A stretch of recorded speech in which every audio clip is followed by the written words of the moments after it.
નમસ્કાર વિદ્યાર્થી મિત્રો. જો હવે એક દાખલો છે, માર્ચ 2014માં પૂછાઈ ગયો છે.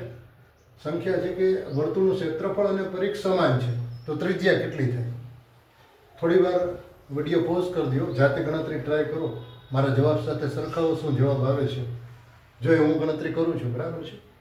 તો અહીંયા વર્તુળનું ક્ષેત્રફળ, તો આપણે પ્રશ્ન પરથી આવું લખી શકાય. પ્રશ્ન શું છે? તો કે વર્તુળ ક્ષેત્રફળ ઇઝ ઇક્વલ ટુ વર્તુળ ક્ષેત્રફળ ઇઝ ઇક્વલ ટુ શું છે? તો કે છે વર્તુળ પરિઘ, બરાબર, માટે પાઈ આર સ્ક્વેર બરાબર 2 પાઈ આર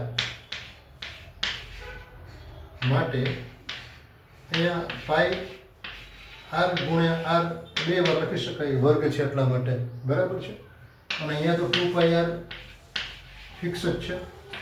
હવે તમે જો આરને સૂત્રનો કરતા બનાવો, ત્રિજ્યા પૂછી છે તો આરને સૂત્રનો કરતા બનાવો તો આની સાથે ગુણાકારના સંબંધમાં છે, સામે છેદમાં જશે 2 પાઈ આર ના છેદમાં પાઈ આર કેન્સલ થશે, બરાબર છે. આર આર પાઈ પાઈ માટે આર ઇઝ ઇક્વલ ટુ શું થઈ જાય? તો કે 2, યાની બે આન્સર આવશે આપણે.